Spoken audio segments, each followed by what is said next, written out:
If you want to go to trial and not accept a plea agreement, then listen to your attorney and do what he's telling you to do. Okay, so basically this is completely off the table right now, the plea? Yeah. This is, stop talking. This is cause numbers 24 DCCR 1500, 24 DCCR 1614, 1615, 25 DCCR 0436, and you're Traylon Hill. And Mr. Hill's charged, go through this, in cause number, the first one, 1500, with obstruction or retaliation. Do not do that again. Who's in here for him? All right. Ma'am, can you move over to that back corner so that he cannot see you and be distracted? Thank you for being here. Mr. Hill, you just don't know how to behave, do you? Saying you're sorry doesn't matter. This is nonsense. Since we were here last time, I don't even know how many more pages of the nonsense that you've been doing in our... Right from the start, the courtroom energy is tense. The defendant claims he's being bullied in jail, yet the judge points out his disruptive behavior is his own doing. Already, we see the clash between excuses and accountability. Who do you think is in the wrong here? Yeah. Water. Man, I'm just trying my best to stay out the way. Okay. I got a job. I got a home. An actual home. I don't stay in apartments or anything like that. My mama actually owns rent houses. And you know what I'm saying? I'm actually trying to take care of the family business. And my dad's 76 years old. Yeah. My best to stay out the way. Well, it doesn't look like you are. Yeah, it's tough in that facility. It's a war zone. So one of the time you're running back and forth, playing like a little kid in the day room. Who made you do that? Are you allowed to do that in the jail? In the rec room, yes. Okay, so are you allowed to do it in the other room? I have a one-man cell in the facility. Are you allowed to do that? Yes, ma'am. You are? I'm running freely throughout the facility or anything. But I do work out a lot. So who made you dash the floor with water? Everyone in that facility has a water Who bottle. made you dash the floor with water? I'm not the only one. Listen to my question. No one did. No, but you did it on your own, Yeah, right? it was Nobody's, okay. stop talking when I'm talking. I'm going to ask you some yes or no questions. So nobody's making you do those things, right? Nobody bullied you into dashing water, right? Yes or no? Yes, ma'am. Okay, hold on a second. What about... This is where things turn surreal. Instead of showing remorse, the defendant jokes about being a lover boy. The judge, however, makes it clear. His reckless behavior is destroying his chances at any leniency. It's almost as if he doesn't understand the gravity of what's at stake.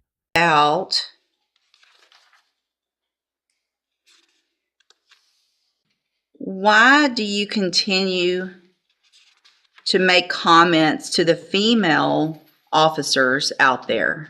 Why do you think that's okay after you've been told not to do that? Sitting in the cell all day long, man. When I see them women, I get concerned. I'm a little boy. I admit that. 'Cause you're a lover boy? Yes, ma'am. So you understand that part of all of this trouble and you not being able to get your cases worked out is because you can't follow that rule. Yeah, I hate that. Did somebody bully you into being that way to those officers? In a manner, you know what I'm saying? When Oh, yeah? I'm dealing with these stressful inmates, you know what I'm saying? I love to be around my Okay. mama boy. Judge, based on his Sunday night activity, I'm pretty sure there'll be a new case coming. Yeah. I've got a call into the investigator for the sheriff's department to find out when they'll bring that over. But I would ask them to go ahead and set these in for trial. And we've already talked before about the fact that everything that's happening, a jury is going to know about all that. You understand that? Okay. The warning couldn't be more clear. Every move he makes in jail will follow him into court. Rather than sympathy, his behavior may convince a jury he's untrustworthy. Would you risk a jury seeing all your worst moments? Cause number 24-1500, you're charged with obstruction or retaliation. Is that a third degree felony, which means if you're found guilty, the range of punishment is between 2 years and up to 10 years. Do you understand? In cause number 24, DCCR 1614, you're charged with aggravated assault with a deadly weapon. And second degree felony offense, which means the punishment range is between 2 years and up to 20 years in prison if you're found guilty. Do you understand that? Yes, ma'am. And cause number 24, DCCR 1615, you're charged with aggravated robbery, which is a first degree felony, which means if you're found guilty, the range of punishment is a minimum 5 years up to life in prison. Do you understand? And then in 250436, you're charged with burglary of a habitation, which is a second degree felony. The punishment range in that is between 2 years and up to 20 years if you're found guilty. Do you understand? Correct. I have here on the computer a plea bargain rejection that shows that the district attorney's office has made an offer, if you wanted to enter a plea of guilty, for a 10-year term in prison on a lesser offense of robbery. Robbery and dismissal of the other charges. You have every right to reject that. It was an excellent deal, but That's fine. I just want you to know that after today, I will accept no plea agreements. A jury is going to decide, because I don't know that I even agree with this. So today's the day. If you want to take it, fine. If not. This is the turning point. The state's offer is generous given the charges, but the judge makes it crystal clear. If he refuses, there will be no more deals. The weight of a possible life sentence hangs in the air. it's going to be on one trial. They don't necessarily have to be, because you've got 3 different dates. Your Honor, the robbery and aggravated assault are in the same offense day. I'd expect to try them together. Okay, so what can happen is you will, it sounds like the aggravated assault and the aggravated robbery will be tried together. It's important that you understand also, if you're found guilty on those, then the state can also try you later on one or both of the other cases. If you're found guilty on those, because the offense dates are different dates, there is the possibility that any sentence that a jury gives you could be stacked or run consecutively. Do you understand? Okay. All right, we'll get it set for. Stacked sentences could mean decades behind bars. Still, the defendant gambles on a trial. It's a risky choice, one that could either spare him or seal his fate. Trial. Go back with the bailiff. Good morning. Are you Derek Ardwan? And Mr. Ardwan was previously in court in cause number 25, DCCR 0350, entered a plea of guilty to the second degree felony offense of sexual assault. The agreement was for a cap of 6 years in the institutional division of the Texas Department of Corrections. I have received the pre-sentence report. Has everyone had an opportunity to review that? We have, Judge. Any additions or corrections? None from defense, other than that. Something I'll clear up on argument. Okay. Go ahead. Well, Judge, when you review the PSI, it's several times Mr. Ardwan does take responsibility for what happened, for his actions. I know there was some talk from the PSI writer that seems that he was minimizing or still deflecting some of his responsibility in what happened. I did speak with Mr. Ardwan about that. He said that toward the end of their interview, he understood more what the PSI was saying, because there was 2 people from probation there at the time. Yes, sir. And so as the second person started to intervene, he understood. And so he totally takes responsibility for what happens. He understands the situation. He shouldn't have been in, him or the complainant, during that situation.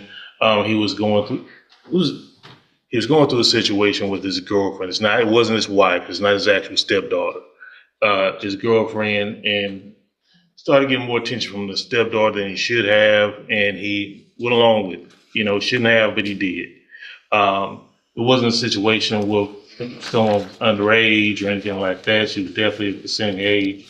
Being in a relationship with him, they started hanging out a lot more, almost in a dating scenario, if you will. And then it escalated to the point where they worked together that evening. Now, a very different case unfolds. Unlike the first defendant, Ardwan's lawyer paints him as someone who lost control in a complicated relationship. But will the judge see it that way, or view it as manipulation? Nothing of force, anything was happening. To my client understanding at the time, he thought everything was consensual that was going on.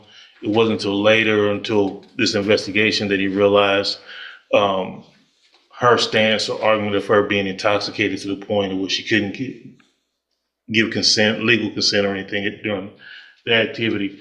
I would like to point out with him, when you look at his criminal history, he has not had any type of criminal history since 2001, since 2001. So since he was in trouble that one time or that last time there, he has done everything he can to try to keep his life on track and not revert back to any of the old activities he had when he was younger. My understanding is, he does have a lot of family support. I've been in touch with several members of his family that have reached out to me. My understanding is that the mother of the complainant is still very supportive of him. And to the point where, even though he moved out and was away from her and everything like that, she still wanted to pursue their relationship and work on their issues. He is asking that the court consider community supervision in this situation. I think it definitely could be appropriate here in a situation where he's a registered sex offender at this point, so he would be able to get any of the attention or that he needs through any sex offender classes or through their registration, as well as I think that there's several vehicles available through probation that could help with any other additional issues that he does. This plea strikes a different tone: remorse, responsibility, and a push for community supervision. But here's the question: should someone guilty of sexual assault be trusted with probation? So at this point, Judge, we are asking that the court consider deferred adjudication in the situation with Mr. Hardwine. Thank you. Ms. Malfino?